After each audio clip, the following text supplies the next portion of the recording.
Hey everybody, Andreas 13 here, and we are at the epicenter of black culture on Long Island, the African American Museum here in Hempstead on South Franklin Avenue. We are here with one of the curators, Mrs. Joycetta Pierce, and it's a joy to be with her. Thank you for being on the show today. It is my pleasure. Always a pleasure to speak with you. Now, clearly history is being rewritten daily. We have psychologists rewriting history. We have philosophers. You today are honing in on this black queen of London. Yes, there was a black queen of London. Tell us about this woman here. Queen Charlotte. We're all aware that in 1776, the United States decided to be free, and they wrote a Declaration of Independence. And it was addressed to King George III. If you remember, John Hancock is known for that fabulous signature of his. When he signed the Declaration, he signed it in gigantic letters because he said, I don't want old George to have to put on his spectacles in order to read this. So that's the document that was sent to King George. We all know about King George, or we were taught about him in school, but we were never told that he was married to this woman, Queen Charlotte, who is clearly of African descent. Queen Charlotte's history goes back to Margarida de Souza. She was a Portuguese woman, and her ancestry is African and Portuguese, and she is a descendant. She came as a young girl. She married at 17 or so, and she married King George. She was not just a queen that didn't do anything. She was a very active person. She was a botanist. We all know about Kew Gardens in Queens. Kew Gardens is named for Kew Gardens in England because that was her palace, Kew Palace. And she was a botanist, and she grew fabulous flowers. She worked with other botanists, and she has a reputation for dealing with flowers and whatnot. Even I'll show you later on a picture of the bird of paradise, a flower that was named for her, because she was just so fabulous with it. When they discovered it, they named it after her. And her full name is Sophia Charlotte of Mecklenburg-Strelitz. What a red bone she is. Born in Germany, but of Portuguese and African ancestry. Okay, and now, the reason we have this picture here is because the person who painted this one is Ramsey. His name is Ramsey. That's the artist. And you can see by the complexion, a lot of times you can look at a painting, people who are far more experienced with pictures than I am with paintings, and they say that you can tell when a person has seen a black face and painted it because the coloration is always on point. Sometimes you'll see pictures of black people and you don't know what color they mix to get that color. You know, they don't have the right shading. But the analysts have said by looking at the picture, he was actually looking at a woman of color, and he painted her precisely as she was. And he was the only artist of her time who painted her as she really looked. The rest of them anglicized her nose, anglicized her lips, you know, making them thinner and smaller, and changed her color. Made her look Caucasian. Yes. For you out there who don't have a clue. Okay. So Ramsey was experienced painting black. He was an abolitionist. He was married. This is his niece by marriage. He's not a blood relative of her. Her name is Dido. And Dido and this woman here are first cousins. They are from the same family, but she, you know, when you mix and you marry, you know how the black family comes out. You get every shade from licorice to whipped cream. Ain't nothing wrong with a little bump and grind. So there are different shades within the same family. You know, a lot of us have people who range from this color to that color in our own sibling set. You know, well, I've seen a whole crew of people passing for white. I think I told you that the other day. Yes. I said, how could you, you know, some people do it. I mean, it's whatever you want to do, it's on you. But me, myself, I mean, I don't know how you could abandon your such a rich culture and heritage. Yeah. And really, it's not a big thing. It's not a big racial issue. It's about knowing the truth. See, that's what our purpose is, to let us know that we're not only, we came a long way. Sure, we were tribal kings. We were kings in Africa. We had property and all that. We did all of that. But we can't neglect the fact that we are fundamental to the European royalty. There have been mixed race royals from the beginning of the empire, and it's been covered up, denied, And just lately, I mean, we have DNA now, so it can not only do we say it, but it can be proven scientifically that there is a black history in Europe. We've always been taught European history as if it had nothing to do with black history. I don't even call our stuff black history anymore, because it's the history of the world. History is history of the world. And thanks to Dr. Spencer Wells, he has proven that modern man is descendant from one African woman. The DNA is there. You can look at it. Any scientist who wants to check behind him can do it. It's real. Everybody descended from black. What do you want to do? They all came out of Africa. What, how are you going to stay in that sun? And the Shango bone. and then, but of course, we have to deal with the Ice Age. When they, out of Africa, everybody went their different ways, and depended upon the environment in which you lived, you looked different. Those who were caught in the Ice Age had to move into the mountains. They had to have caves in the mountains to protect themselves, where they could build fires and hunt and bring food in and eat and survive and draw pictures on the wall, which we have seen and discovered. So after countless centuries, of course, you're going to lose your melanin. You lose your melanin. That gives you color. That's the thing that is in our complexions that give us color. So they lost their melanin, and they kept intermarrying with each other. So if you don't have any melanin to pass on, how are your children going to have any? So they got lighter and lighter, and there's a whole race of people. But we're all one people. That's the thing. It's only a human race. The social structures that created, you're black, white all right, brown stick around, black jump back. We did that. The human race did that by segregating itself and saying, because I'm a different color, I'm better than you are. But it has no substantial basis in science, because we're all one people. Let a dying white man find out that the only blood that matches his is a black man. He'll take that blood if he got good sense. Now, if he's not, hasn't got all the wheels turning, he might say, I'd rather die. And God bless him. Rest in peace, But that's the whole purpose. So how long is this? Let us know our royal background. How long is this royal display going to be here at the museum? Well, it's traveling. Let me tell you about the traveling before we go any further. It has been on loan, doing promotional tours. It has been in Toronto, Canada, at the National Medical Association Auxiliaries annual convention. It went from there to the Rochester Arts and Culture. We just roll it up, and they place it on panels like those or on the wall like this. We send them out rolled up. And from there, it went to the Newport Jazz Festival in Rhode Island. And then it went to the Harlem Fine Arts Festival in Martha's Vineyard. And from September 19th to the 20th, it'll be at the Congressional Black Caucus.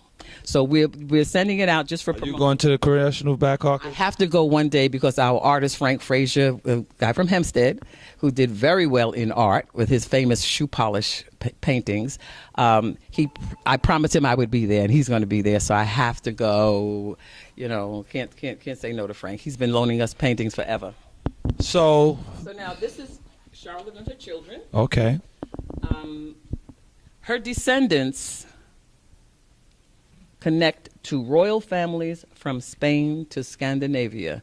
She had 13 children that lived. She had 15, but 2 passed away as children. And she married all of her children to royal houses, so that all of the royal descendants from her all have everybody has African descent.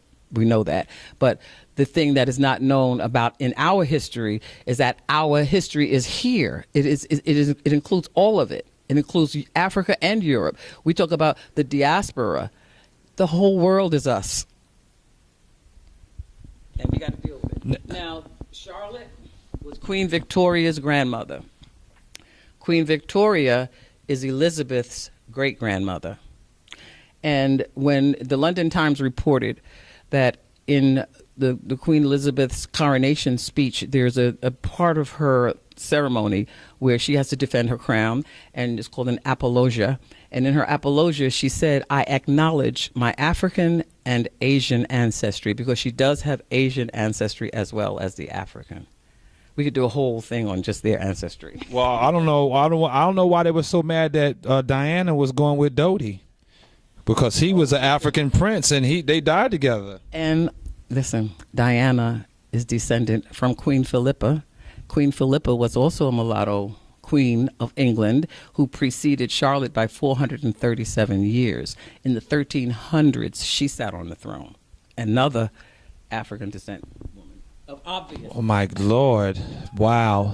And this leads us to right here, where we are. I just wanted to point out her physician. He described her. We have a lot of documents that prove it. We went through the research and stuff, and we were able to read a lot of things about her. And even her physician described her with true mulatto features. That's the way he described her, having true mulatto features. And everybody knows about it. It's just that it's not common knowledge. I shouldn't say everybody knows about it. There are people who know about it, but it's not in our history books. This is a statue of Queen Charlotte. The Queen City, Charlotte, was named after her. She became queen in 1761, and Charlotte was founded in 1769, and they named it in honor of Charlotte. Charlotte, North Carolina, as well as Charlottesville, are all named after Charlotte. And that's why Charlotte in North Carolina is called the Queen City. I always feel that America is still one of the colonies of the British government. Something's going on. Well, listen, everybody got secrets now. Now, this statue, it's in the airport. It was in the airport at Charlotte. If you ever came through Charlotte International Airport, you're going to see this statue there. It's been moved because it's under construction right now. But they claim that it's downtown. They brought it downtown. And in 2016, they're going to put it back after they finish the construction in the airport. But as you can see, sadly, artistic license has robbed the queen of her ethnic semblance. She no longer has the broad nose and the thick lips and whatever. She's been kind of Caucasianed up a little bit. They diluted her. Yes. Now, as I said, she was a botanist. This is the flower. It's called the bird of paradise. It was discovered in South Africa in the 1700s, and it was named after her. The bird of paradise is called Strelitzia reginae. That's the Latin word. Every flower has its Latin name, and it's Queen of Strelitz because that's the place that she came from, Mecklenburg Strelitz. In Mecklenburg County in North Carolina is named for her, as well as the Mecklenburg County that is in Virginia, both named after Queen Charlotte. Well, could you tell our viewers what your specialty is that can qualify you to do this? What is your specialty? Genealogy, certified. I was a certified genealogist for maybe 5 or 6 years. I just didn't renew lately. But that's how I started out. And doing genealogy is just like being a historian. You do the same thing. You have to research and find documents to support every fact that you give. So it's kind of works together, genealogy. You're a history detective. Hey, that might do it. Like, who do you think you are? Now, I know that I came across some new information maybe a month ago about Scotland was founded by some Africans and the first shogun was an African out of Egypt. I mean, what is going on with all of this information that's coming out? You know what? Tell us about Scotta.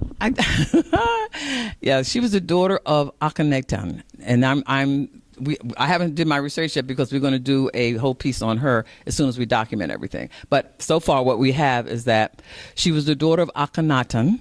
He was a pharaoh of Egypt, and she married, and her husband became, pharaoh, and they fell into disfavor. So they were exiled to Syria, Jerusalem.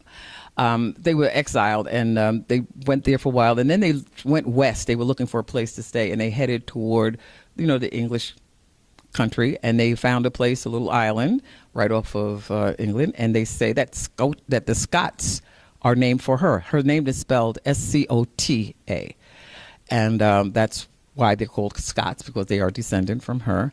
And her husband was Galesworth. I can't remember his whole name, but it was Gayles something or other.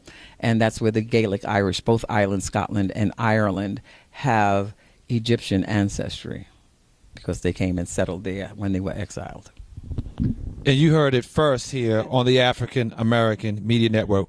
What would you like to tell the viewers when they could come and see this and the hours of the museum? Okay, we're here Tuesday through Saturday from 10 a.m. until 5 p.m.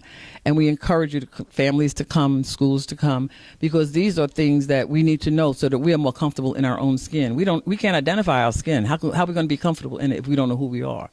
We are kicked to the curb, sort of, because they separated their history from our history. But it's all one. It's all our history, and we have to embrace our history. And I encourage people to do research and be mindful, be analytical when you read things. As I said, I talked about Scotta, but I have to prove it first. I have to do the research before I can put it up on these walls. And that's by reading and finding other documents and following up on what other people say. We do have to be analytical in what we read and what we hear, so that we don't get sucked up in the propaganda, and that's why we want to do the obscure history. Everybody knows about, Harriet Tubman, and we have a Rosa Parks exhibit because she was the Black Heritage Stamp honoree for this year. But we know that people know about her, but we still wanted to honor her in the museum. But besides that sort of history, we want to bring forth all of the obscure history that teaches African Americans who they are and what they were. Because if you don't know your past, you are doomed as far as your future is concerned. So that's our motivation. We have another exhibit coming up about Pierce Conser. He was a whaler. How many people know that in the early whaling days, in the early 1800s, we had a pilot of the whaling ship, not just a whaler throwing harpoons. We had a pilot, and he had a very special skill. You had to be able to ride with the whale. Because if you harpoon the whale and he pulled it, the harpoon stuck in him and he's moving, he can turn your ship over and everybody's lost. But the pilot has to know how to move that ship so that it doesn't overturn while he's going through his motions trying to get loose. And Pierce Conser was excellent at that. And he was with the ship that was the first to be able to go into Japan after they closed themselves off from the rest of the world. They had no contact with the West, except for a little bit of trade, but they just wanted to be left alone, and they did not allow anyone to come into their port with their ships. But Pierce Conser was riding with Mercator, and he had a ship going into Japan, and he found some shipwrecked Japanese soldiers, and he brought them on his ship and was returning them to Japan. That's the only reason why they let him get close, because he said, I have these men on, and we're trying to return them to their home. And they were so delighted with Pierce Conser because he was a black man, he was a religious man, so he could sing gospel, what we call gospel now. He was singing the old Negro spirituals, I guess. And they got really enthused with him, and they entertained the men on the ship, and they made good friends. And that cleared the way for Admiral Perry, who came several years later, almost a decade later.